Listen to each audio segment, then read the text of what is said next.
Hello,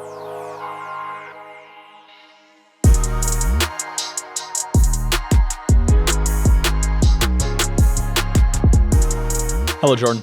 What's up, Michael? We're back. Bro, we're always back. Every Tuesday. YouTube, Spotify, Apple, wherever you hear your podcast, we're back. I had beta-alanine for the first time this morning, for the first time in a long time. I'm still feeling its effects 2.5 hours later. I have a question for you. Okay. What do you think of grounding or earthing? Dude, you know I'm a huge fan. Huge fan. Bare feet in the grass. One of the best feelings ever. You've been on a kick, though. You've been texting me all caps in the morning. Bro, grounding is it. Did I? Yeah. Yeah, it's right. It's right. Man, shoes were the worst invention. Yeah. Prior to, rubber-soled shoes, supposedly, from the one YouTube video I watched on the subject, came around in the 1960s. But trust me, I watched the YouTube video. And I realized, I mean, I've gone through periods where I felt really, really good in life. We're going pure anecdotal, N equals 1, like no science. We can get into the science, but first I want to talk about personal experience.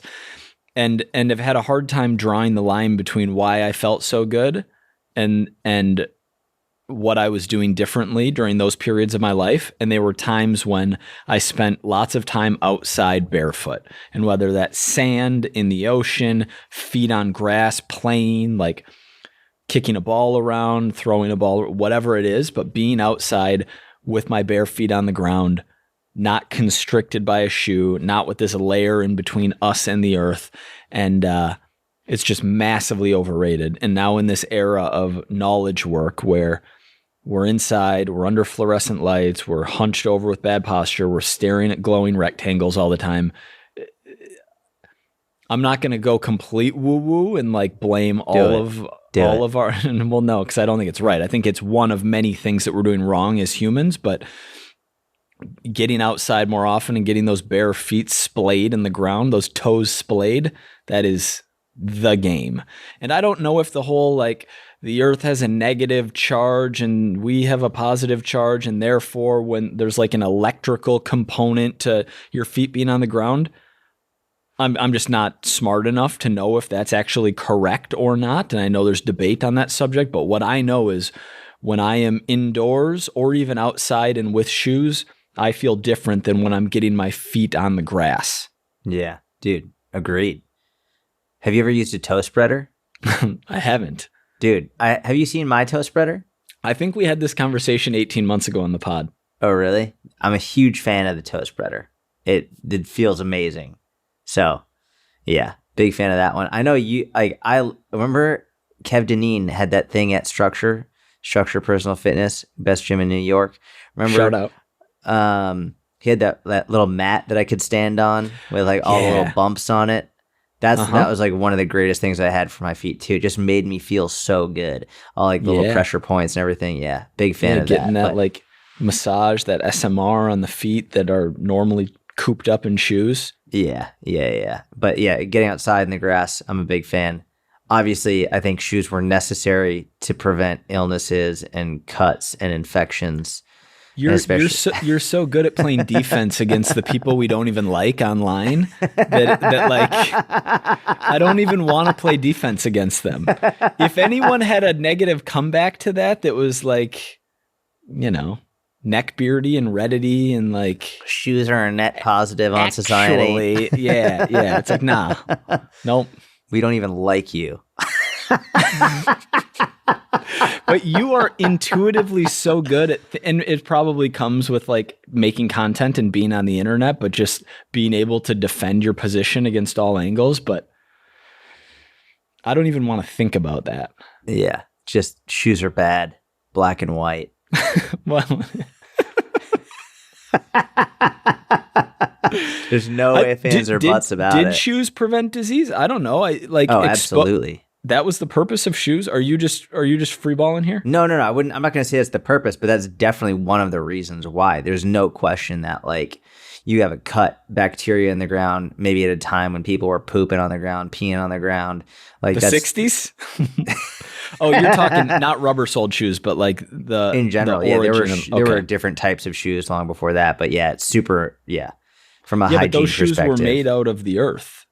Yeah, often they were made out of wood, and Great. they were awful on your feet. Like people got the worst blisters ever. Like reading historical accounts of those were just wild. So maybe they saved some lives, but they also, if that's true, then they also impaired our immune function by reducing our exposure to certain pathogens and things that out in nature would help build our immune systems to be stronger. Dude, 100% ruined. They ruined our lives. I don't even. All the big takeaway is get outside, get some sun on your skin, and Yeah. get those feet on the earth. Yeah. And you don't need to go over the top with it, or you can. I saw some guy who what he's got is he's like knocking stakes, like metal stakes into the ground outside his window, and then he's like wiring, like, I don't know, wire that takes the earth's charge, and then he's like sticking it into like a mat that is in his bed, and then he sleeps on it, and so he's grounding all night. I don't know if ridiculous. I might be into it, but I'm not. I just like the zest for life that guy has. But Why doesn't he just sleep outside? He should just sleep outside or put his feet outside. why don't you sleep outside? Because I'm not that into it. You're into it. Oh, I remember you're being into it, buddy. We were in Florida a couple of years ago on a work trip to write the book, and instead we spent like 4 hours grounding. And running around the bases on that little public baseball field. Yeah, that was super fun. Yeah. Dude, when I came back from Israel, when I started coaching Gary in Israel, I would walk around barefoot all the time. Mm-hmm. And I remember I made an Instagram story of me walking around New York City barefoot, and people were like, "What are you doing?" Like, that is disgusting. I remember like getting back into my apartment, just like black feet. Just tar colored. It was not the best place, and I was like avoiding broken glass everywhere. But New York City, for all of its incredible offerings, it really is like a one of a kind city. It is the opposite of being in nature. Like it's the exact opposite. I remember that Laird Hamilton quote that is maybe the most bro science. He's the famous surfer. Maybe the most bro science thing I've ever heard, but it resonated deeply. And I mean, I believe it to my core. I think it was on Rogan. He's like, humans were not meant to be in these giant buildings, walking around with these skyscrapers. Like, our epigenetics, our DNA basically thinks that these giant structures could crash down on us at any time. And so our cortisol's constantly spiking.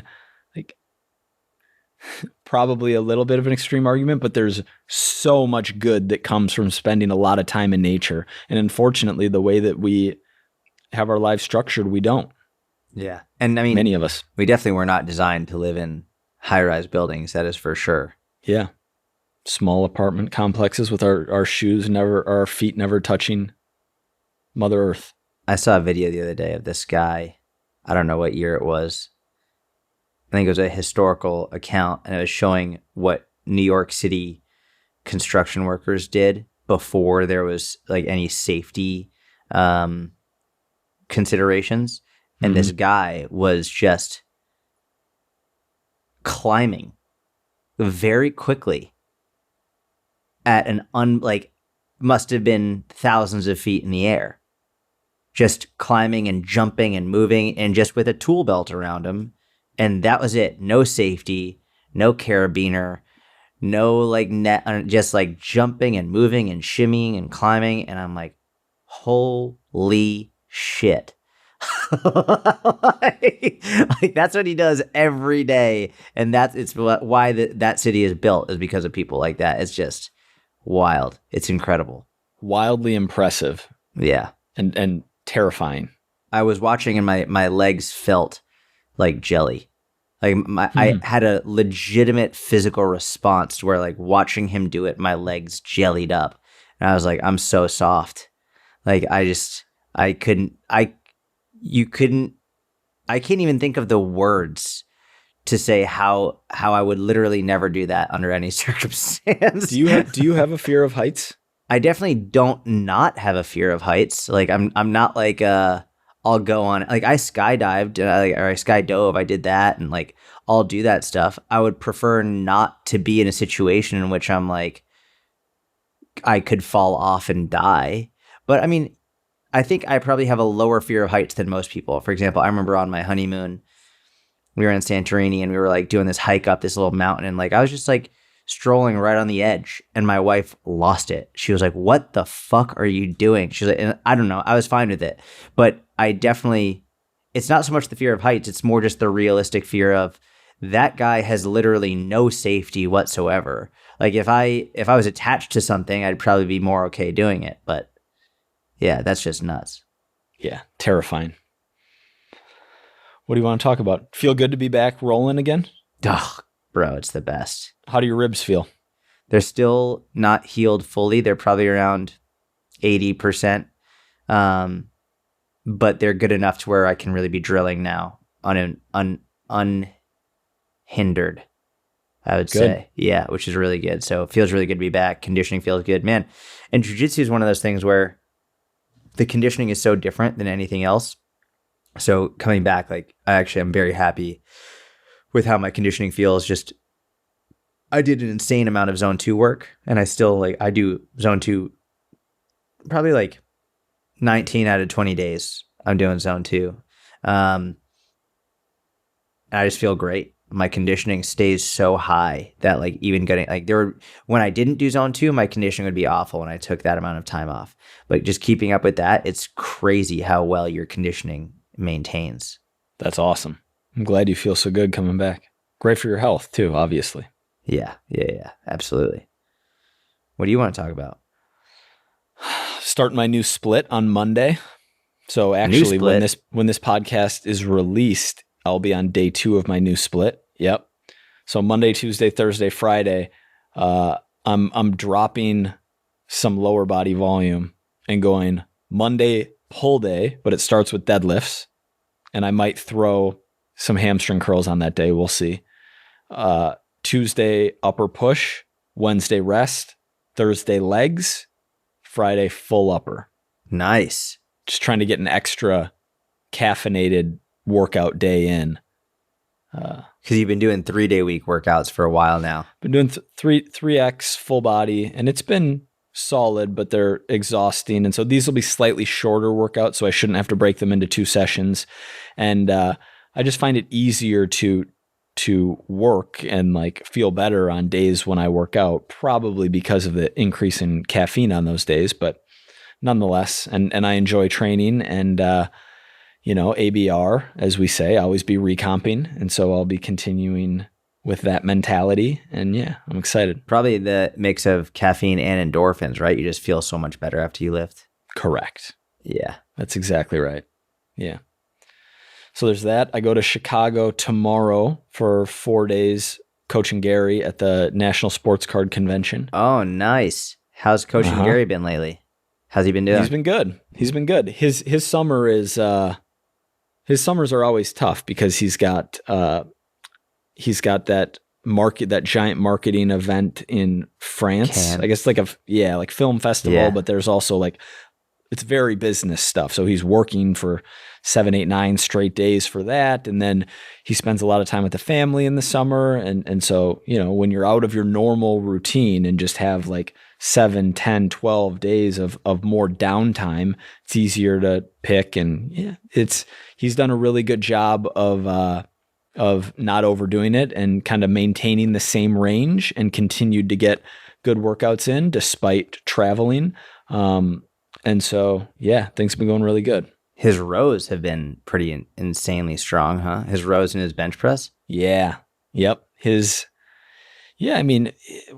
So probably peaked right before France, actually, with some restrictions around full gyms. So then you're kind of modifying, and strength usually takes a hit if your access to heavy weights if you're lifting super heavy and then 52.5s is the most you have access to for a period of time. But yeah, dude, chest supported dumbbell row, 75s for like 8 That's to 10 crazy. with good technique. Insane. That's nuts. His back's insane. Yeah.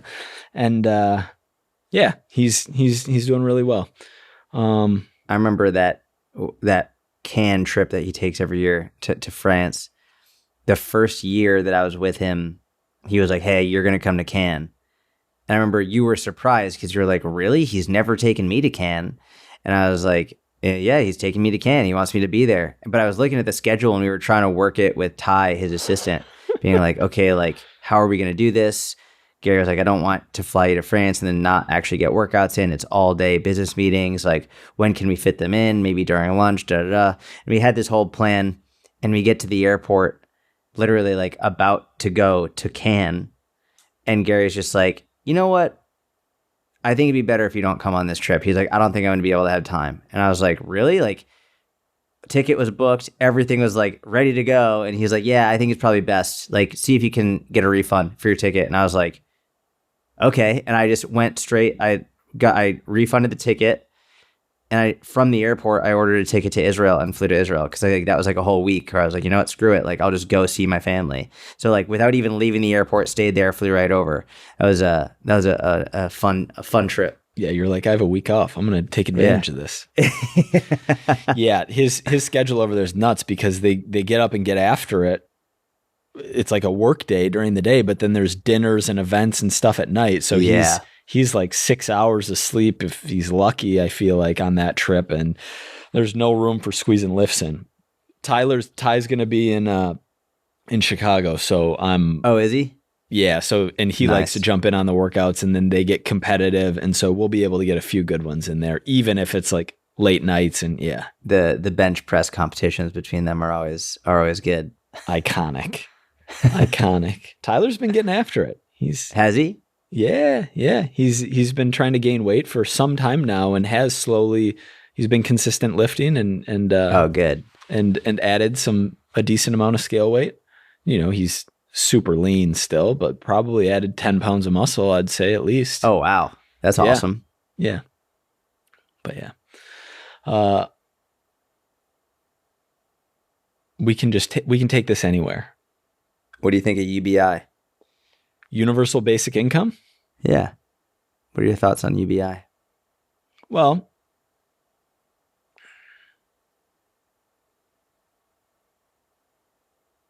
you know, generally, I think I'm against things that disincentivize people from working. Mm-hmm. I think working is a good thing for an individual's mind, body, and soul.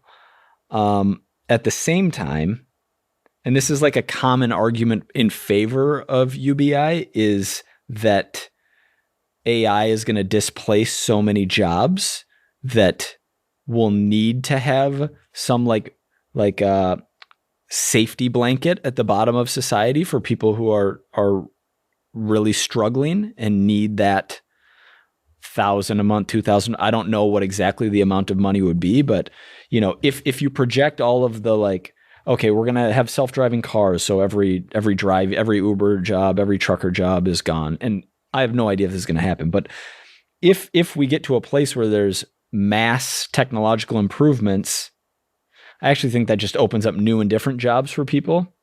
So I think my answer is I'm highly uneducated, but slightly against UBI. But I also think that in general, as you have more inequality and more polarity, and I'm not talking about like the last couple decades or like current times, but if you look at all of human history, you can't have too many people suffering and then have outrageously wealthy individuals, because that destabilizes a civilization. And you could argue, and I believe that it's morally wrong. There should be some level of redistribution. So I don't know the best way to do that, but right now I'm slightly against it, but open to the idea of UBI in the future. Yeah. Give me your raw thoughts. So I'm a fan of UBI. It's one of those things where I'm torn on both sides. Like I don't like the idea of practically, I'll start with ideally. Ideally, I like the idea of being able to give everyone a basic set income, like especially not everyone, but if you make under a certain amount, everyone gets, like everyone who makes under X amount, whatever it is, gets UBI. Any number that you would throw out? It's so different now that I think, like, I would say anyone who makes under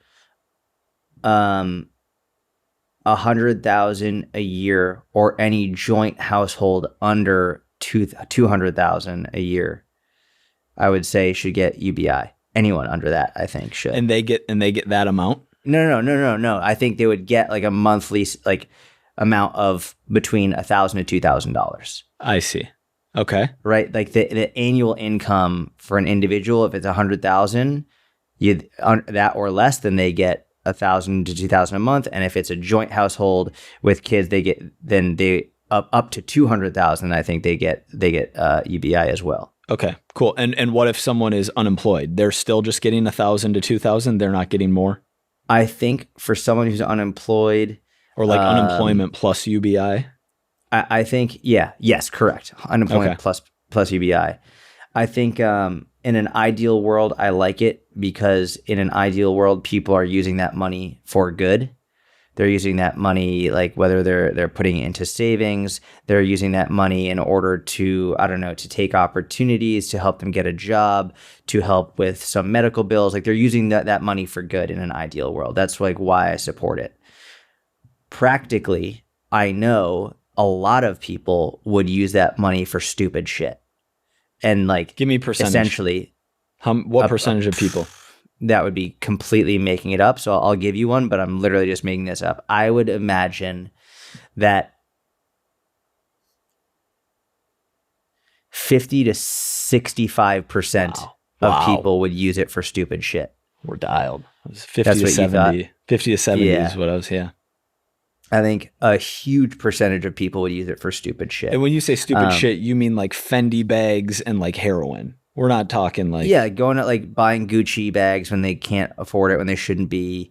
Buying, like being able to pay for a nicer car on their monthly payment. Buying like jewelry, popping whatever bottles, it is. Like it's supposed to be groceries, rent, school, medical bills, things like that, important stuff, helping fund your entrepreneur, like your business that like maybe you wouldn't have had that money before, like being able to pay someone, like whatever it is, paying for childcare. These are all things that would be amazing. And I think that even though I believe a majority of people would use it for stupid stuff, I still think that it would help the smaller percentage of people enough that it makes it worth it just through that. Even though a lot of people would use it for stupid, I think that the people who would use it for their benefit, that makes it worth it on the whole. Even thinking back to my experience growing up, like watching my mom and seeing how difficult money was, I know for a fact it would have relaxed her a lot more to know that there was an extra 1,000 for groceries or for clothes or for the mortgage, whatever it was. And like my mom's the kind of person I know, like she wouldn't have used it for stupid shit. Like she had two boys she was trying to help like raise and all this stuff. Like she would, and so seeing that, I know like it would have been worth it even for the people who aren't using it for stupid stuff. That's I like that argument. I think that makes sense. I really quickly want to run some numbers on this. So we'll call it 1,500. Or first, what percentage of people make more than 100K? Wow, was that right? 18% of Americans make over 100,000? That seems like more a or less lot. than you thought. That's more than I thought. I actually just straight up don't believe that.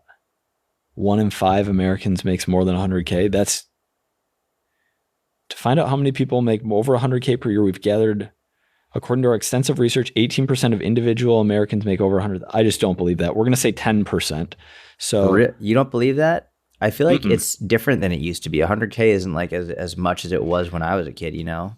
Well, that's correct, but it's still 1 in 5 people. Maybe not. We'll say 1 in 10. We'll say 1 in 10. 330 million Americans. So that means 330 times 0.9 times 1,500 times 12 months.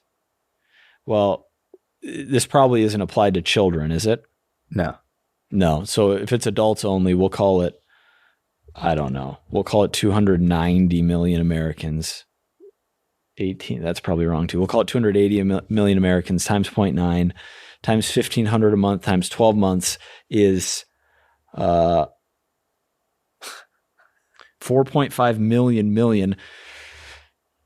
So that would be $4.5 trillion a year, if my math is right, in UBI payments. So where would we get that 4.5 trillion? And now on the How to Become a Personal Trainer podcast, because we just decided, we're talking about balancing federal government's budget here because there's real merit to just letting your interests and genuine curiosity dictate your path through life.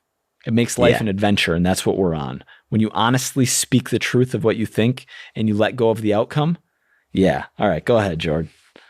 I like this. Yeah, I mean, obviously, like, taxpayers, right? And that's one of those things where I would be more than happy to contribute. Like, that for me is one of those things where I don't like paying taxes, but if I could see where that money is going and know that it's going there to help people here and like to help my neighbor, my like whatever it is, that to me is like, that's worth it.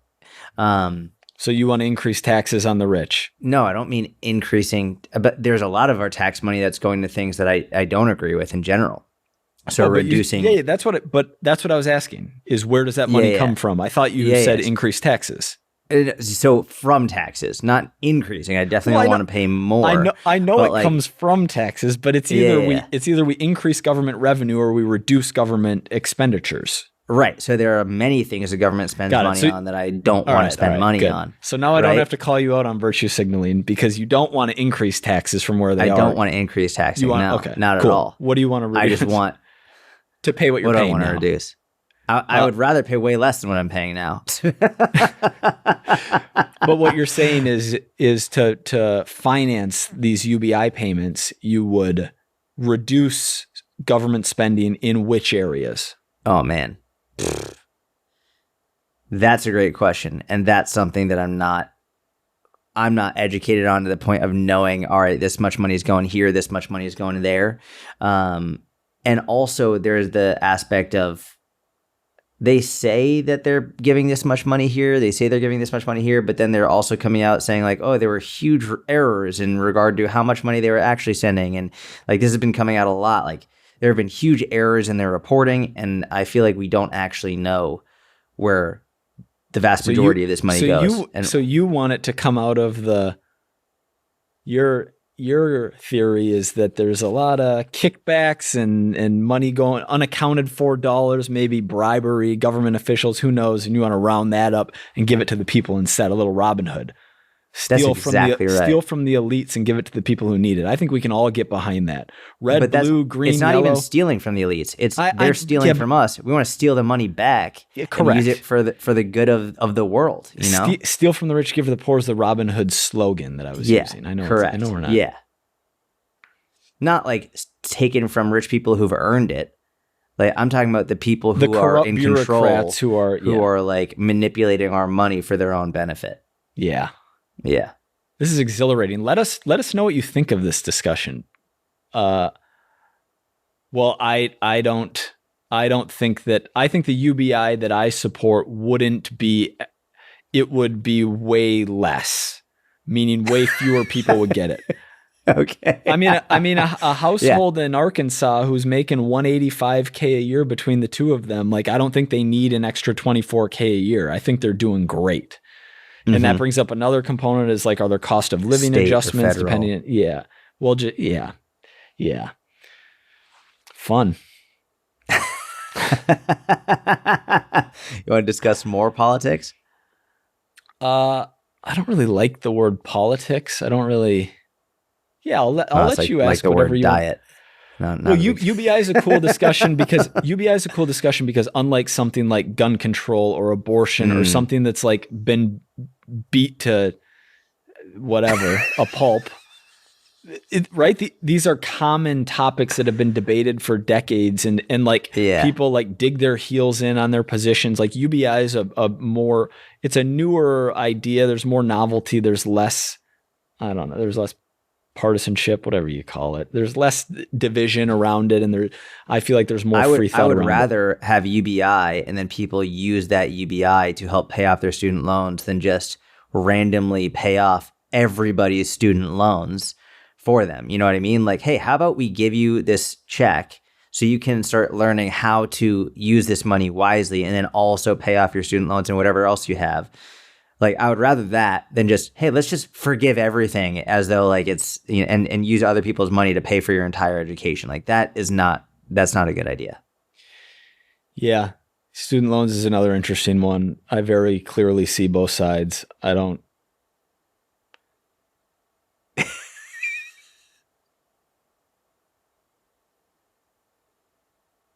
If you take out any kind of loan, it should be your responsibility to repay the loan. Yeah. Yep. At the same time, it is wild that we have 18-year-olds who aren't allowed to drink and who are, scrolling their life away on TikTok, deciding that they want to spend $60K a year to go get a theater degree in dance and fine arts, or insert major that isn't STEM or like something that's going to take them directly on a track, but like a more generalized liberal arts kind of. And we have that young individual making that decision with social pressure and pressure from their parents. And then you can't you can't get rid of it in bankruptcy like you can other kinds of debt. I understand that argument too. And so I understand why there's a lot of debate around that subject. Here's what I'd say if I was giving an individual advice. If you want to go to college, I mean, unless you're going to an Ivy, in which case so much of the benefit is going to come from the network that you create being at that school rather than what you actually learn. Like, don't go to an expensive out-of-state school just because it looks cool and sounds cool. Yeah, correct. And, cost of college has gone up even since our years. I was in school from 2006 to 2010, but we had reciprocity for Wisconsin. So my tuition was very inexpensive. And so my advice would be, if you want to go to college and you don't have money, then at least pick a school that is in state or like cheap, essentially. Don't go pay $40, $50 a year because it's going to be really hard to pay that back. Most people just aren't disciplined with their ability to work hard and save money. And then they're shaking their fist at the system because they're $250 in debt, but they're not making any student loan payments because they're out 27 years old, like eating out in the city every single night and not saving money and running a break-even lifestyle, and interest is piling up on those student loan payments, or maybe they're making the minimum possible payment and they're complaining that they're going to be in debt until they're 60 or maybe have that debt on their deathbed. Like, I see both sides of it, and it's not a great situation. And my advice to an individual, because I think that's the only way you can like talk to give advice, is be conservative with how big a loan you take out from the onset. But again, we're talking to 17-year-olds who are making these decisions. So it's very hard. It's very hard. I wonder if there are any 17-year-olds listening to this podcast. Shoot us an email, info@fitnessbusinessmentorship.com. Hey, I'm 17. Just wanted to say what's up. Or maybe there's a 54-year-old who's thinking about going back to school. Yeah. Should he take loans out? Maybe not. Well, definitely not. I mean,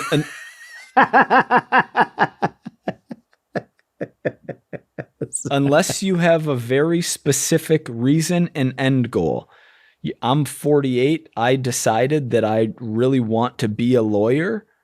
And so I'm going to take the LSAT and apply to some law schools and go to law school because that's what I want to do, I've decided, great. Because then it's not a money well, it is, but you know where you're going to end up. You have a better idea of like the potential career outcomes. If you're just lost in like 48 and don't know what you want to do, and so you decide, I never went to college, and so I'm just going to go get a liberal arts degree out of state for $35,000 a year tuition. Probably not a great idea. Yeah. Yeah. Especially if you're trying to have money. Yeah. Yeah. Correct. Correct. And there, yeah, I'm not well versed in the alternative, online or local or community college or other ways to like get some credits out of the way to maximize savings. But yeah. Yeah. What else is interesting to you lately in culture, media? Anthony Hopkins is starring in a new movie. Cool. It's called One Life. And Anthony Hopkins is playing a man, this is a true story, a man named Nicholas Winton, who is a British humanitarian. And what Winton did is between 1938 and 1939, Winton saved, I believe it's 699 Jewish children. Wow. Before World War II. And he took these children and he helped move them from occupied Czechoslovakia to other places, and he was able to save them. And there's a famous TV show. It was, I believe, in 1988. They got Winton into this TV show studio. You remember they used to film it in front of live studio audiences. Mm-hmm. So there's a TV show, and Nicholas Winton was there with his wife, and the room is packed. They're like packed with people, all watching the show. And the woman on the show is like, she's the host of the show, and she's talking. She's like, we have a really special guest here, Nicholas Winton, who saved 699 Jewish children from being killed in World War II. And she, like, Nicholas kept a list of all the kids that he saved, their names and everything. He kept a list of them. And she read off one of the names on the list. She was like, oh, this person's name is so-and-so, is one of the women on the list, one of the girls. And keep in mind, this is like years later. This is 1988, and he saved them in like 1939 or so. So they were all like older adults now. And she goes, she's actually here right now. Could she stand up? And so she stood up, and they had like a hug and a reunion, and like they were both crying. And then the woman goes, I believe there are other people here who were children on this list. Any other children on this list? Could you stand up? And the whole room stands up. Wow. And they filled the entire audience with people that this guy saved who are now adults that they would have all been killed. And so now they're making a movie about him and his story, and Anthony Hopkins is playing that guy, which I'm very, very excited about. But I mean, this guy is one of those unsung heroes of people who everyone likes to think that they would do what this guy did, in terms of like against all odds, like risk their own life, risk their own family's life in order to save others. And he's truly one of a kind. So I'm very excited about this one. Really cool. Stay on the lookout for that one. One Life, it's called? Yeah, One Life. Anthony Hopkins. Could you imagine like being in that whole room and not knowing, and then they all like, that's just wild. That's really cool. Yeah. If you want to Google that clip, you can watch it. Google Nicholas Winton, and it'll probably come up. Nice. Did you ever watch Count of Monte Cristo? No, I didn't. I forgot that you recommended that one. This is like an all-time movie that I forgot was on my top 5 list for many years, and then remembered and watched it back recently, and it holds up in an insane way. So if anyone's looking, should we talk about that in the next pod? Count of Monte Cristo? Sure. Yeah. If you want to listen. All right, I'll watch it. Watch it. Yeah. It's just a way better. Yeah. It's an amazing movie. Way better era of movies. Well, yeah, that too. but also just better than the alternative, at least for me. I know different people have to use social media differently. I'm on day 11. I haven't even told you this. I'm on day 11. On day 11 of what? I'm on day 11. You have Of what? You have to guess. Definitely not making content. Good one, Jord. Good one. Well, you were talking about social media. People use social media for different things, and then you're like, I'm on day 11, and it sounded like you're about to say like I'm on day 11 of posting content, and then not looking at comments or something. I'm on day 11. No social media at all? Of no scrolling. So how do you do that? I don't scroll. You just open it and then close it? Well, so I'll use the search function. I mean, I basically haven't opened Instagram except to check the posts that you put up and watch it and like it. Oh, yeah. Got it. I haven't watched vertical short form video in 11 days. Dude, that's awesome. YouTube Shorts, TikTok, Reels, Facebook, whatever, vertical video. No scrolling. Zero. How do you feel? No scrolling on Twitter either. What I'll do is I have a few people who I have as saved searches, and I'll just go look at theirs, but like no scrolling through feeds, for you, anything. Much more present, it's funny. I had a flight on like the first day of doing this, and I was so like ADD basically on this flight. There was no TV on the flight. There's no movie to watch. And so I'm like looking all over the plane. I'm shifting around, getting all squirrely in my seat, going to the bathroom, walking around in the aisle. Like I was not in a good headspace. And 11 days, I'm actually reading a book. I feel much more like present and able to focus. I'm able to articulate thoughts a little bit more clearly. I feel, I don't know how to put my finger on it exactly, but I just feel better. And so between this and the grounding, I mean, bro, you got some confounding factors. You don't know which one is doing which. I know. So I just have to keep doing both forever. Yeah. It could be additive. It's very likely additive. You got to get that set up where you can ground while you sleep. I just like going outside. If this whole episode was a comedy show, that would be the perfect way to end it, is come all the way back to the grounding with your feet. That was perfect. we can wrap up here. Everybody watch Count of Monte Cristo. If you're 17, let us know. We hope you enjoyed this episode. We upload every single week. Please subscribe to YouTube. We're like the tortoise and the hare with the amount of effort that goes into this podcast. We're highly consistent, but we're also just like chugging along. We're not doing anything crazy. So, subscribe.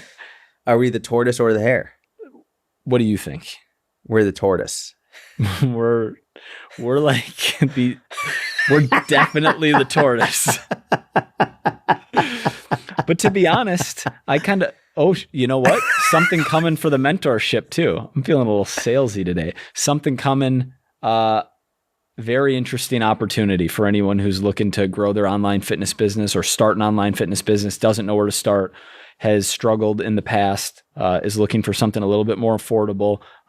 We got something interesting for you on the horizon that we've been working on for a while. So that's exciting. But we're definitely the tortoise because I like small. I like tight knit. I like, you know what I'm saying? Yeah. I'm not trying to be the hare. I don't even like that word. HARE makes me sick.